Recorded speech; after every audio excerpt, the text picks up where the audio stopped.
주시고 나의 약함도 나의 부족함도 오히려 주님 앞에 자랑이 될 줄 믿사오니 우리가 그 신앙의 가치와 기준을 가지고 또 그 눈높이를 가지고 우리의 신앙이 바로 설 수 있도록 우리를 인도하여 주옵소서.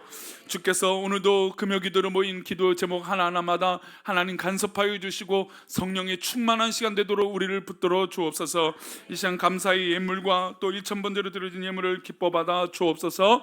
감사하고 예수 그리스도 이름으로 기도 올려옵나이다. 아멘. 할렐루야. 이제 우리 치료에 대해서, 그러니까 치료를 어디서 받아야 되냐, 나의 상처를 어디서 치료받아야 되느냐, 그 대안은 당연히 교회라고 하는 이야기를 7번째, 아마 이제 다음 8번째가 이제 이 교회에서 치료가 된다라고 하는 이 사랑의 관점의 이야기들을 마무리할 것 같습니다. 성도님들, 마데카솔과 후시딘을 알고 계십니까? 어디다 쓰는 연고죠? 네. 근데 이 마데카솔과 후시딘을 언제 쓰는지를 잘 모르시는 분들이 있어요. 언제인 줄 아시는 분들이 있으십니까? 다 또 상처 나는데 바르는 약이라고 생각하지만 이게 두의 추출물이 이 마데카라고 하는 것과 뭐 후시딘이라고 하는 후시라고 하는 이 뭐 어떤 약 재료로 뭐 기반이 된, 그래서 그 이름을 따서 뭐 이 약품들이 연고가 이 만들어졌다고 합니다. 그런데 이 후시딘과 마데카솔이 사실은 조금 이 용도가 달라요. 어떻게 다르냐면 이제 상처가 났다고 해보겠습니다. 상처가 났는데 우리 아이들 보면 그냥 딱지만 생기는 경우들이 있어요. 그냥 이렇게 상처가 긁힌 자국. 그럴 때는 뭘 바를까요? 마데카솔을 옛날 약 말고 지금 마데카솔을 발라요. 근데 여기에 염증 같은 게 생긴다, 그러니까 노란기가 끼는 염증이 생길 수 있잖아요. 그때는 뭘 바를까요? 후시딘을 먼저 바른다고 해요. 하지만 이 두 약을 사실은 같이 발라도 뭐 아침에는 보통 이렇게 상처가 뭐 이렇게 올라오고 하기 때문에 후시딘을 바르고 저녁에는 마데카솔을 발라라, 이 의사나 약사가 하는 얘기가 있더라고요. 근데 사실 뭐 이거를 거꾸로 반다 해도 사실 큰 차이는 없다고 해요. 그럼에도 불구하고 후시딘의 주 이 성분의 목적은 염증 난 데를 가라앉힌다는 데 좀 목적이 있고, 마데카솔은 새로운 살을 낫게 하는데 조금 더 우위가 있다라고 합니다. 근데 어쨌든 이 연고의 공통점은 상처를 낫게 한다라는 것이죠. 참 서글픈 건 이제 30살 때 뭐 20살 때 상처가 나면 사실 연고 바르지 않아도 한 2, 3일 지나면 다 이게 아물고 딱지지고, 딱지도 몇 번 떼고 하면 남자 사람들은 이게 딱지를 막 긁어내잖아요. 여자분들은 제발 약 좀 바르라 하고, 남자분들은 이게 막 몸에 걸리고 하는 게 이게 좀 싫으니까 딱지를 뗀단 말이에요. 그럼 약을 바르면 되는데, 사실 젊을 때는, 어릴 때는 뭐 그냥 금방금방 3살이 나니까. 근데 서글픈 건 이제 40살이 넘어가고 50대를 바라보니까 연고를 안 바르면 이게 안 되더라고요. 아마 우리 이제 시대를 보내신 분들은 아실 거고, 이제 시대를 앞두고 있는 분들은 이제 뼈저리 느끼게 될 거예요. 연고를 안 바르면 상처를 낫게 할 수 없죠. 어쨌든 이 마데카솔과 후시딘의 차이가 그런 것이 있지만, 분명한 것은 두 연고 다 이 상처를 낫게 하는데 주 목적이 있다라는 거예요. 뭔가 미묘하게 다르지만 공통점이 있다라는 것이죠. 교회 안에서 우리가 잘하는 것들이 있어요. 장점들이 있죠. 어떤 분들은 음식을 잘하는 분들이 있고, 어떤 분들은 인사를 잘하는 분도 있고, 어떤 분들은 봉사를 잘하는 분들이 있고, 어떤 분들은 청소나 설거지를 잘하는 분들이 있고, 또 이런 얘기하면 목사님, 나는 설거지를 좋아서 하는 게 아니라 순종하면서 하는 거니까 목사님 잘한다고만 자꾸 그러지 마세요. 그런 분들이 있어요. 나도 하고 싶지 않은데 누군가 하지 않으니까 떠안겨서 이 헌신하는 분들이 있어요. 또 어떤 분들은 그런 것만 눈에 들어와서 모른 척 할 수 없게 내가 해야지, 이런 분도 있습니다. 어떤 분들은 잘 모르기 때문에 말을 해줘야 그렇게 하는 거구나 라고 알고 그 일들을 하는 경우도 있습니다. 어쨌든 하는 건 굉장히 중요하죠. 교회 안에서 여러 가지 또 담당하는 이 직분의 역할들도 다 다릅니다. 미묘하게 조금씩 다르죠. 또 내가 섬기고 있는 이 부서나 또 내가 하고 있는 어떤 봉사의 직책마다 또 그 봉사의 느낌들과 어떤 그런 보여지는 색깔들이 다 달라요. 하지만 공통점은 있습니다. 우리의 봉사와 수고는 다 누구를 위해서 하는 걸까요? 하나님의 영광을 위해서 하는 것이고 우리의 기쁨으로 하는 것입니다. 이 두 가지 신앙의 고백이 무너지면 우리의 봉사가 쉽게 무너질 수 있고 시험에 들 수 있고 어려운 봉사가 되게 돼요. 그래서 내가 왜 하고 있는가, 내가 왜 무엇을 위해서 이렇게 봉사하고 있는가라고 하는 것을 깊이 묵상해야 됩니다. 그럼 더더욱 교회는 여러 가지 드러나는 모습들이 있겠죠. 교회가 보여주는 모습. 우리 지난주 중에 제가 운동하는 클럽의 이 두 분이, 한 분은 참 재밌는 분이에요. 한 60대 다 되셨는데 60대 분인데 이 헤드셋을 끼고 뭐 이렇게 뭐 선글라스 끼고 아주 재밌는 분이에요. 그분하고 또 뭐 이제 클럽에 총무님이 오셔고 교회를 보고 싶다고 매번 근데 교회를 오라고 하면 안 오는데 교회는 보고 싶대요. 그래서 언젠가 마음이 바뀔 걸 믿고, 그래서 한번 오서 제가 커피 사드린다고 했더니 왔더라고요. 그래서 빈손으로 오지 않고 떡볶이를 가져오셔갖고 오늘 교육자들하고 떡볶이를 해 먹었는데, 어쨌든 그분들이 오셔갖고 교회를 보십시오, 교회 우리 한번 와 보세요라고 했더니 드디어 그 어려운 발걸음을 했어요. 그래서 우리 교회 이제 오늘도 운동하러 갔다가 꼭 교회 한번 오시라고 얘기는 했는데, 자기가 하는 말은 제가 담배를 끊으면 교회를 가겠다고. 이 양반이 뭐 바뀔 일은 없을 텐데 이게 진짜 그 각오를 하는 건지 빈말로 하는 건지 둘러댈 말이 없어서 그렇게 한지 모르겠지만 어쨌든 그런 얘기를 했습니다. 그런데 이 믿지 않는 사람들이 교회에 대해서 기대하는 건 다른 게 아니라 교회는 사랑이 있는 곳이군요 라고 하는 것을 느낀다는 거예요. 그날도 왔을 때 우리 성도들이 있는 모습 보고 목사님 기다리시네요. 아유, 성도님들이 참 밝습니다. 이게 그 밝다라고 하는 느낌은 교회가 사랑이 느껴진다라고 하는 고백으로 해진다는 거예요. 그러니까 믿지 않는 사람들이 교회에 대해서 기대하는 공통점은 다른 게 아니라 바로 사랑이라고 하는 공통점이 있어야 된다는 거예요. 아까 말씀드렸던 그 두 연고의 공통점이 상처를 치료하는 공통점이 있는 것처럼 우리는 다 각기 다 다른 모습을 갖고 있고 교회들도 다 다른 모습들이 있지만 결국의 공통점은 교회는 뭘 해야 된다는 걸까요? 사랑을 해야 된다는 것이죠. 교회가 사랑이 없다면 아무리 다양한 모습이 다양해도 그것은 올바르게 설 수 없다는 겁니다. 그래서 교회에 오는 사람들 또 성도들이 교회 안에서 뭘 느끼게 되냐? 바로 당연히 제일 먼저는 사랑을 느껴야 돼요. 물론 하나님의 은혜와 성령의 감동을 느끼는 건 그건 뭐 당연한 부분이죠. 근데 우리가 할 수 있는 영역이라는 거예요. 우리가 할 수 있는, 힘써서 할 수 있는 부분들이 바로 사랑이에요.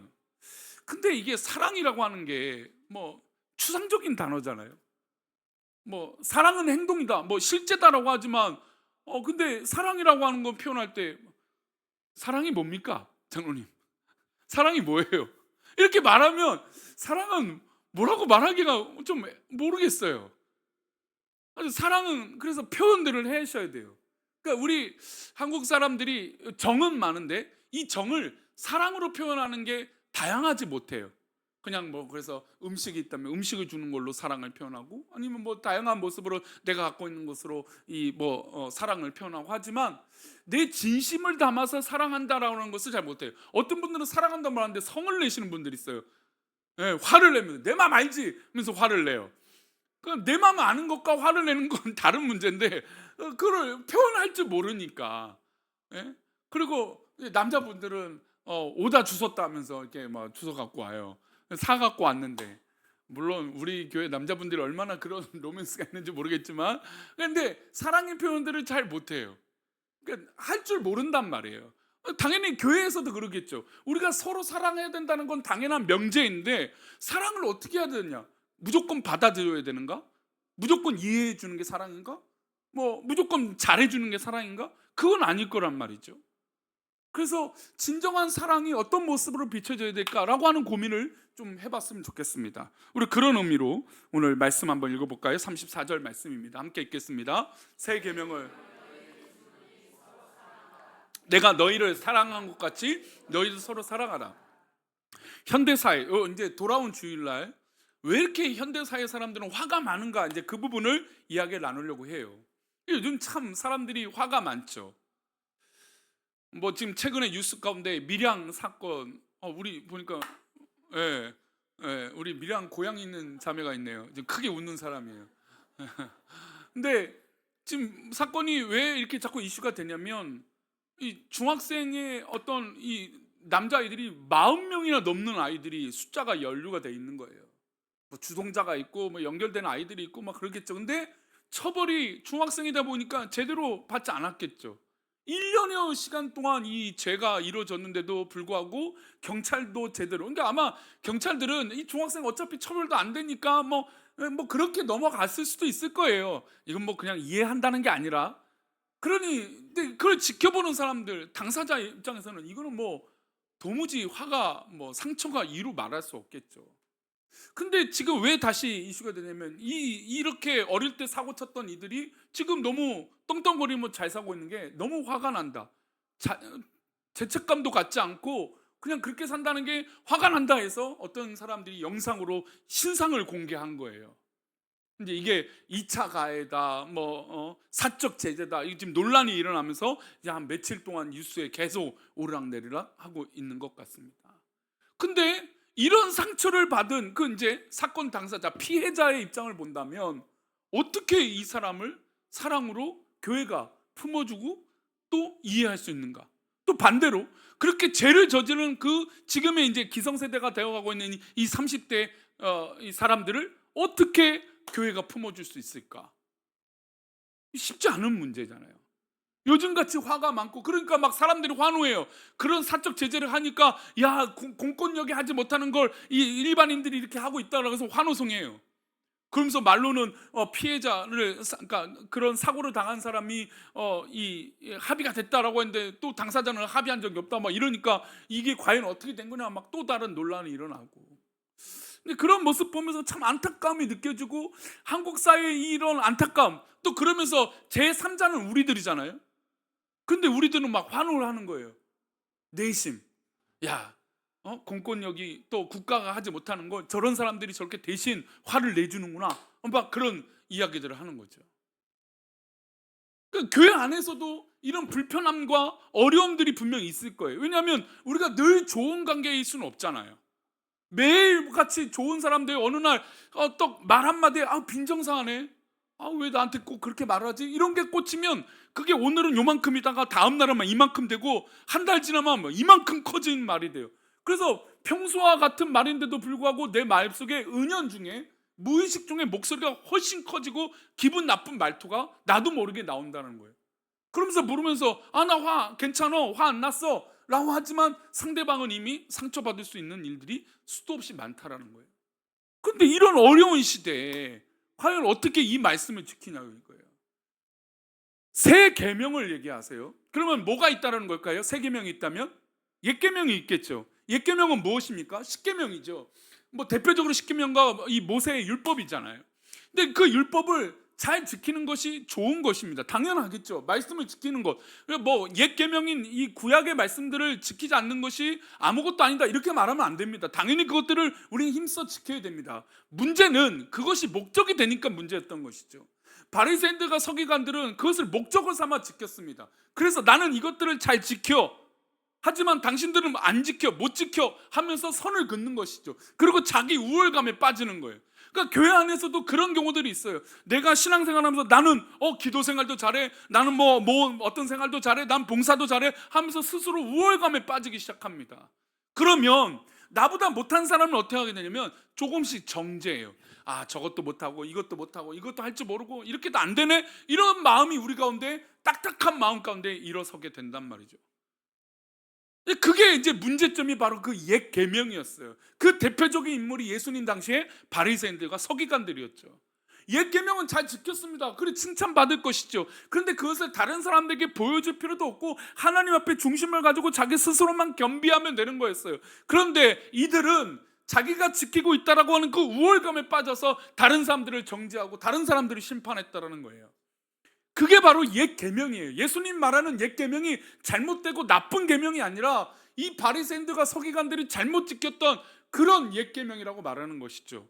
그러면 이 새 계명은 물론 지금 제자들에게도 하시는 말씀이지만, 이 바리새인들과 서기관, 즉 옛 계명에 사로잡힌 뭐가 없는 사람들일까요?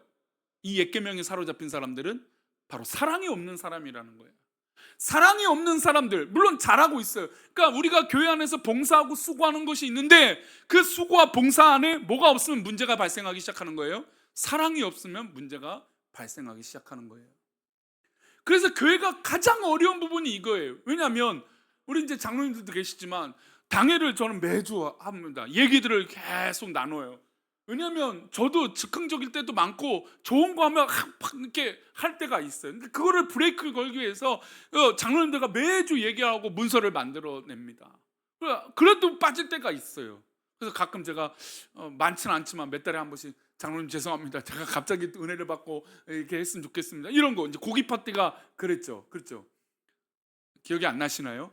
제가 그런 사과를 했어요. 그리고 장로님들한테도 고기 파티를 해야 되는데 원래 젊은 사람들만 해줄까 하다가 아유 맨날 젊은 사람들만 고기 구워주는 안 되겠다 해서 우리 온 교인 다 해보자 그런 마음으로 한 거예요. 가을에도 할까요? 이런 걸 자제하기 위해서 당회를 매주 해요. 매주 하고 계획을 말씀을 나누고 고민들을 하는 거예요. 어떤 목사님들은 이 당회 장로님들과 대화하는 걸 어렵다고 하는데 참 저는 좋아요. 즐거워요. 왜냐하면 제 이야기들을 다 하고 장로님들도 평소에 같은 얘기들을 뭐 큰 문제가 없으면 다 이게 얘기 나누면서 이 커뮤니케이션이 된단 말이에요. 그러니까 오해가 없어요. 근데 이런 걸 할 때마다 이 과정을 모르는 분들은 오해를 할 수가 있어요. 어떤 거냐면 교회는 질서와 방향들이 결정이 돼야 돼요. 근데 이 방향은 받는 입장에서 그러니까 당사자가 그것을 해당되는 사람들 앞에서는 차가운 것일 수 있어요. 아무리 당회가 따뜻하게 결정을 할지라도 당사자 입장에서 어떻게 될까요? 차갑게 느껴질 수 있단 말이에요. 만약에 봉사하는 입장에서 이렇게 하십시오 하는데 왜 그걸 나를 그렇게 시키나? 차갑게 받아들일 수 있단 말이죠. 충분히 이런 과정이 있음에도 불구하고 공감대가 있음에도 불구하고 받아들이는 입장에서는 그것이 차갑다라고 느껴지는 게 바로 오해가 될 수 있는 게 당의 어떤 교회의 질서예요. 그런데 여기에다가 뭐라고 반박하면 할 말이 없어지냐면 왜 교회가 사랑이 없습니까? 라는 거예요. 그러니까 이게 사실은 굉장히 어려운 문제예요. 그러니까 당회 자체가 사랑이 없어서 그 얘기를 시작한 건 아니지만 이 일을 추진할 때 있어서 성도들 입장에서는 교회가 왜 이렇게 사랑이 없지? 왜 이렇게 냉소적이지? 왜 이렇게 차갑지? 아니 그게 뭐라고 그렇게 대단하다고 그 일들을 위해서 그렇게 하지? 라고 생각할 수도 있다는 거죠. 그래서 이 사랑이라고 하는 문제가 너무 어려운 거예요. 그러니까 바리새인들과 서기관들은 진짜 사랑이 없고 자기가 했던 행위 때문에 자기 만족, 자기 당체에 빠져갖고 그냥 뭐 자기 옳은 거에 빠져서 그렇게 한다고 하지만 지금 현대 한국 교회는 이것을 표현하고 사랑을 나타내는데 너무 어려운 관계라는 것이죠. 그런데 예수님께서 뭐라고 말씀하세요? 새 계명을 너에게 주노니라고 말해요. 그러니까 옛 계명을 무시해서가 아니라 예수님께서 지금 새롭게 너희들에게 우리들에게 권면하고자 하시는 이 새 계명의 중심된 마음이 있다라는 겁니다. 근데 그게 뭡니까? 서로 사랑하는 거예요. 여기서 중요한 요소가 있죠. 사랑은 일방적인 게 아니라 외사랑이 아니고 짝사랑이 아니라 어떻게 돼요? 사랑은 서로 해야 돼요. 이게 중요하죠. 그래서 성도님들이 목사님한테 가장 많이 하는 건 목사님이 사랑이 없다라는 얘기예요. 그건 전 충분히 이해가 돼요. 왜냐면 성도님들은 분명히 목사님, 물론 하나님을 사랑하시고 이건 당연히 우승이에요. 그러니까 이 목회자를 사랑하세요. 정말 존경도 많이 하시고 우리 한국교회 성도님들은 하나님 말씀을 대언하는 목회자를 정말 귀하게 여기세요. 이거는 정말 우리 한국교회가 축복받은 성도들이 있기 때문에 한국교회가 이렇게 성장했죠. 너무나 귀한 거예요. 그런데 받는 저는 어떨까요? 그 사랑에 주시는 만큼 사실 50%도 못할 거예요. 50%는 많은가요? 아마 30%, 20%도 우리 성도들에게 표현을 못할 거라 저는 생각이 들어요. 그러면 사랑을 하는 입장에선 어떤 사랑을 했나고요? 서로 사랑하는데. 근데 서로 사랑이 안 되잖아요. 그러니까 사실 실제로 이제 대형교회, 그러니까 우리 교회도 그런데 우리 얼마 전에 온 이 부부 커플도 우리 교회를 결정하면서 교회 등록한 이유 중에 첫 번째 이유가 뭐냐면 대형교회를 갔더니 아니 우리 이름도 모르는 목사님이 우리를 위해서 뭐 관계가 없는 게 이게 좋은 신앙일까? 라고 생각하신다는 해서 판단해서 교회를 좀 그렇게 크지 않는 교회로 옮겨야겠다라고 해서 교회를 등록한 거예요. 참 신기하죠. 기특한 생각인 것 같아요. 근데 그 고백도 들여다보면 결국에 목회자가 뭘 해주기를 바라는 걸까요? 사랑이에요, 사랑.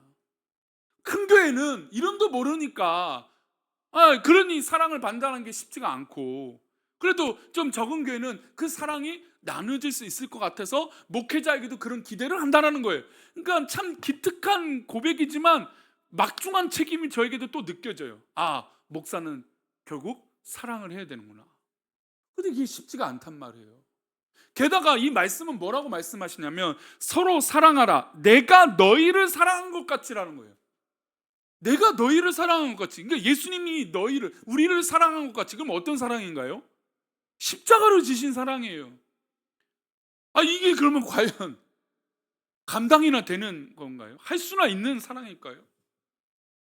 예수님이 사랑한 것 같이 너희도 사랑하라는 걸 과연 우리가 할 수 있겠냐 이거예요.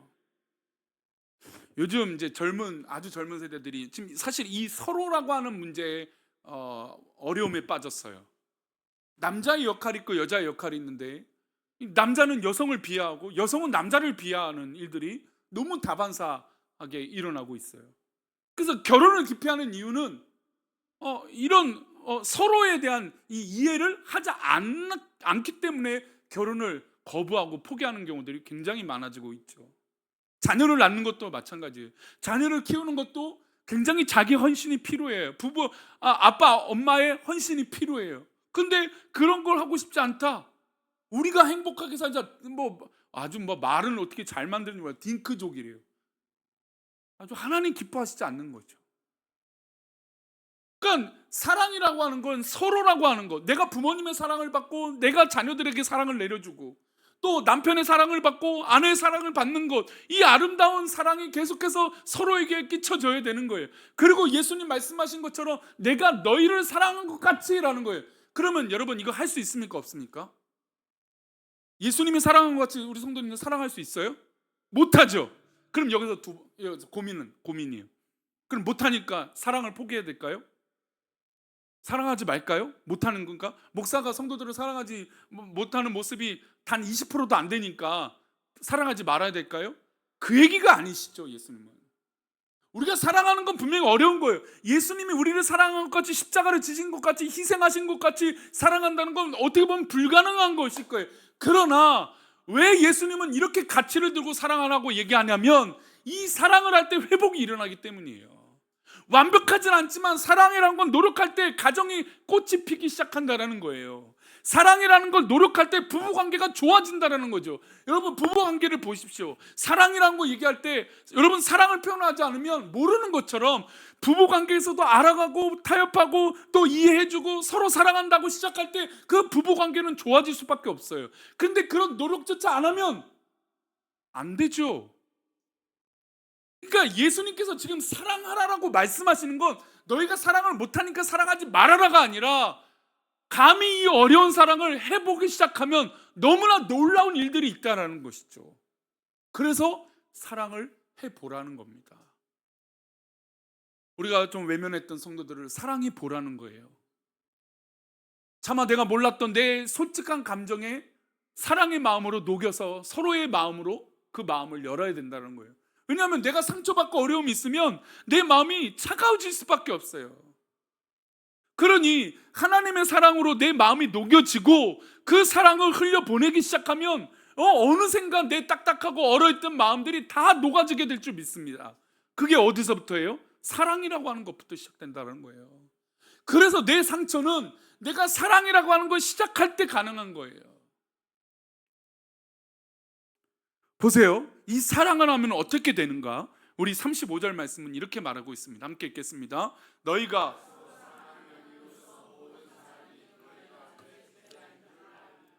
분명히 말씀드렸지만 34절에 서로 사랑하라. 내가 너희를 사랑한 것 같이 너희도 서로 사랑하라. 이 사랑은 행동으로 옮긴다면 할 수 없는 사랑이에요. 왜냐하면 예수님이 내가 너희를 사랑한 것 같이 서로 사랑한다 쉽지 않죠. 그런데 그 말씀이 아니라 사랑이라는 거 시작할 때 놀라운 은혜가 있다는 거죠. 어떤 은혜입니까? 서로 사랑하기 시작하면 이로써 모든 사람이 너희가 내 제자인 줄 아는. 그러니까 사랑이라는 걸 시작할 때, 사랑이라는 걸 노력할 때, 사랑이라는 걸 행동으로 옮겨볼 때, 사랑이라는 걸 고백해 볼 때 우리 안에 서로 제자가 되는 은혜가 되어진다는 거예요.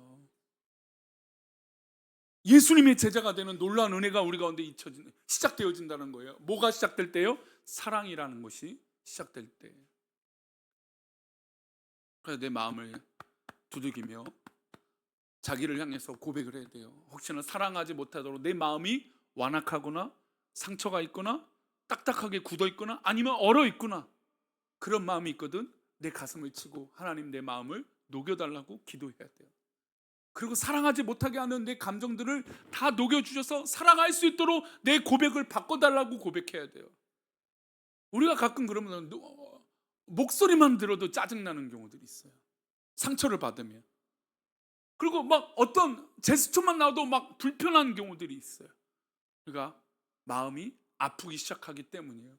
근데 이 아픈 마음을 녹일 수 있고 변화시킬 수 있는 건 사랑밖에 없다라는 거예요. 여러분, 이 사랑이 우리 자녀들이 키워보시면 알겠지만, 우리 자녀들을, 우리 아이들은 그렇죠. 엄마 아빠는 왜 나를 이렇게 사랑하지 않아? 그럼 우리 부모님도 꼭 우리 아이들이 그렇죠. 야, 너도 너 같은 딸 아들 낳아봐라. 왜 그럴까요? 정말 우리 부모님이 사랑하지 않아서 그럴 걸까요? 사랑하지만 만족하기는 어려운 거예요. 그러나 그 사랑을 깨닫고 서로 노력하기 시작하면 그 관계는 아름답게 되는 거예요. 그러니 자녀들에게도 뭐가 필요해요? 사랑이 필요한 거예요. 사랑을 고백해야 돼요. 제가 사실은 이제 중고등부 청년들 사역할 때 이 딸들에게, 그러니까 요즘 아들들은 요즘 많이 하지만 그래도 아들들은 좀 이렇게 표현이 좀 약한 건 사실이에요. 남자들은. 근데 이제 여자아이들도 요즘 좀 이렇게 잘 못해. 이렇게 말하면 또 여자 차별인가요? 근데 아이들도 요즘 이렇게 표현하는 게 좀 어려운 것 같아서, 그래서 어린 아이들, 이 유년부 아이들을 가르칠 때는 야, 가서 엄마 아빠 뽀뽀해드려라, 안아드려라, 꼭 얘기해요. 중학생 되면 꼭 얘기해라, 엄마 아빠 사랑해요. 근데 이 중학생 된 아이들한테 시켜보잖아요. 입도 뻥끗을 못해요. 막 도망쳐. 막 목사님이 저거 시킨다고, 전사님이 저거 시킨다고 막 도망쳐요. 그래서 숙제를 해요. 숙제를 내줘요. 근데 가정이다 할 때마다 제가 숙제를 내준 적이 있거든요. 집에 가서 엄마 아빠 사랑해요, 엄마 아빠 안아주세요, 그거 숙제입니다. 그 다음 주 물어요. 한 명도 안 하는 거예요. 아이들도 착각하면 안 돼요. 우리 아이가 여기 딱 아이들도 착각하면 안 되는 게 뭐냐면, 아이들도 부모님을 사랑한다 말할 때 사랑을 느끼게 된다는 거예요. 내 마음이 그래서 움직여진다는 거예요. 여러분, 사랑이 남들이 해줄 거라고 생각하면 그건 절대로 개선되어 줄 수 없어요. 내가 사랑받을 행동을 시작할 때 가능하다는 거예요. 여기서 서로 사랑하다라고 하는 의미는 바로 거기에 있다는 거죠. 내가 그러니까 내가 너희를 사랑한 것 같이라고 하는 건 다른 사람에게 하는 말이 아니라 누구한테 하는 말일까요? 나에게 하는 말씀이에요. 그러니까 내가 예수님처럼 사랑할 마음으로 변화되기 시작하면 서로 사랑할 수 있다는 거죠. 그리고 은혜가 시작되는 거예요. 그리고 너희가 내 제자인 줄 알게 된다라고 하는 놀라운 믿음의 공동체가 되어진다는 것이죠. 그러니 사랑을 해볼 만하지 않겠습니까? 그러니까 사랑을 해볼 만했으니까 결혼했겠죠, 다들. 예? 사랑을 해볼 만하다라는 거예요. 아름답잖아요. 저는 예전에 한번 그런 얘기를 드려신 적 있지만, 저는 사랑의 유효기간이 있다라고 하는 말을 제일 싫어하는 말 중에 하나입니다. 왜 그러냐면 노력하지 않기 때문에 그렇다고 봐요. 그래서 제 약점은, 우리 성도님들 그런 말 쓰지 마세요, 제발. 목사님 변했어요, 이런 말 하지 마세요. 그 말 너무 힘들어요. 나는 안 변하고 난 정말 사랑한다고 말하는데 우리 성도들한테도 말하는 거예요. 근데 그 말을 딱 들으면 정신이 바짝 차려져요. 내가 지금 노력하지 않고 있구나. 왜냐하면 사랑이라고 하는 건 행동적인 부분들이 있거든요. 내가 아무리 사랑하는데도 상대방이 느끼지 못하면 그건 사랑이 아니잖아요. 그러니까 예수님이 내가 너희를 사랑한 것 같이라고 하는 건 예수님의 사랑의 모델이 있잖아요. 그 모델을 우리 삶 속에서 비춰지기 시작할 때 사랑이 빛이 나거든요. 그러니까 내가 하든 상대방이 하든 그것이 딱 맞닥뜨려지고 박수가 쳐지게 되는 거예요. 그럼 얼마나 뜨거운 사랑이 되겠습니까? 세상이 말하는 심리학적이든 어떤 요소가 사랑은 1년이고 3년이고 6년에, 저는 그렇게 이해할 수 없습니다. 그러면 우리 교인들은 벌써 10년, 20년, 30년, 40년 만나는데 다 싸우고 깨지고 멀어지고 그래야죠. 그렇지 않잖아요. 예수님의 사랑으로 우리가 회복되면 교회 공동체가 건강해집니다. 예수님의 사랑으로 우리가 회복되면 우리의 믿음이 회복되는 거예요. 건강해지는 거예요. 그게 바로 사랑이 주는 회복이고 힘인 거예요. 그래서 교회가 필요한 건 다른 게 아니라 사랑인 것이죠. 우리 성도님들의 가정에도 다른 게 필요한 게 아니라 사랑이 필요한 겁니다. 혹시 가정에 좀 냉랭함의 분위기가 흐르십니까? 그러면 사랑을 표현하도록 서로 노력해 보십시오. 내가 너희를 사랑하는 것 같이 표현해 보십시오. 설마 상대방이 오늘 왜 이래? 무슨 일 있어? 뭐가 필요해? 그런 말을 들을지라도 포기하지 마십시오. 사랑을 해보기 시작하면 그것만큼 아름다운 게 없는 거예요. 설레는 게 없는 거죠. 설레는 것이죠. 이 사랑이 회복하고 나서 교회 안에 뭐가 필요하냐면 사랑의 전제로 서로 봉사하는 이 연합의 역사가 일어나기 시작해요. 우리 베드로전서 4장 10절인데요. 함께 읽겠습니다. 선한 청지기 같이 서로 봉사하라. 이게 저는 사실 교회 안에서 제일 어려운 실제적인 문제라고 생각해요. 각각 은사를 받은 대로. 근데 보세요. 어떤 분들은 은사의 역량이 요만큼 있는 분이 있어요. 어떤 분들은 이만큼 있고 어떤 분들은 뭐 엄청난 분들이 있겠죠. 대단한 분이 있어요. 근데 하다 보면 우리나라는 잘하는 사람이 앞서갈 수밖에 없어요. 그렇죠? 뭐 꼭 그게 교회가 아니더라도. 그러다 보면 교회가 괜히 줄 세우기를 할 때가 있어요. 잘하는 사람, 못하는 사람. 근데 사실은 저는 뭐 여기서 고백하지만 못하셔도 순수한 마음으로만 하시면 좋겠다는 생각이 들어요. 각각 은사를 받은 대로 못하지만 하겠다라고 하는 모습이 있으면 돼요. 그 뭐예요? 사랑이라니까요. 여러분 말씀드린 대로 사랑의 표현이 너무나 어려워요. 쉽지 않아요. 아니 여기서 잘 모르는 분들에게 오늘 옆에 가서 기도해 보십시오. 하나님 얼마나 불편합니까? 지금 막 처음에 기도할 땐 뜨거워져도 조금 지나면 한 5분 지나면 내 자리로 가야지 이런단 말이에요. 불편해요. 내 마음을 다 모르고 상대방의 내 현실을 모르고 그냥 뜬구름 잡는 기도만 하다가 그냥 기도 마무리하게 된단 말이에요. 모르잖아요. 그러니까 봉사할 때도 마찬가지예요. 이런 마찰이 일어나겠죠. 그러나 각각 은사를 받은 대로 하나님이 여러 가지 은혜를 맡은 선한 청지기 같이 서로 어떻게 해요? 서로 봉사하라는 거예요. 그래서 우리는 이제 좀 적어도 금요기도에 오신 분들은 이 믿음의 자세가 필요해요. 사랑의 표현도 해야 되겠지만 서로 봉사한다라는 것, 서로에게 인정해 준다라는 것, 저 사람의 위치와 저 사람이 하고 있는 걸 존중해 줄 줄도 아는 그런 모습이 우리 가운데 필요해요. 그게 뭘까요? 바로 사랑의 고백이고 사랑의 열매예요. 교회 안의 사랑의 열매는 결국 서로 봉사하는 것으로 열매를 맺게 되는 것이죠. 트라우마 경험자들에게 또 사회에서 버림받고 상처받은 사람들에게 필요한 건 당연히 무엇보다 사랑입니다. 그런데 만약에 방금 읽었던 말씀처럼 교회가 각각 은사대로 봉사하는데 싸움이 나고 분란이 있어 보십시오. 그럼 교회 안에서 사랑을 느낄 수 있을까요? 절대 못 느낍니다. 존중할 줄 알고 사랑할 줄 알고 그것을 표현할 줄 아는 성숙한 성도가 적어도 우리 금요기도에 오신 분들은 그렇게 되시길 바랍니다. 그래서 조금 모자라도 괜찮아요. 조금 부족해도 괜찮아요. 아니 조금 잘하셔도 괜찮아요.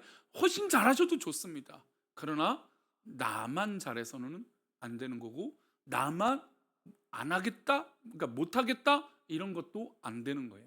서로 봉사하겠다라고 하는 이 따뜻한 사랑이 우리 교회를 더 건강하게 할 줄 믿습니다. 그리고 사모하십시오. 어떤 걸 사모합니까? 내가 너희를 사랑한 것 같이 너희도 서로 사랑하라. 이거를 사모하십시오. 내가 어떻게 옆에 있는 사람들과 우리 성도들을 사랑할 것인가, 교회를 사랑할 것인가, 하나님의 나라를 사랑할 것인가, 이 고백이 있다면 하나님께서 분명히 우리의 약함을 고치시고 선한 것으로 열매 맺게 하여 주실 것을 믿습니다.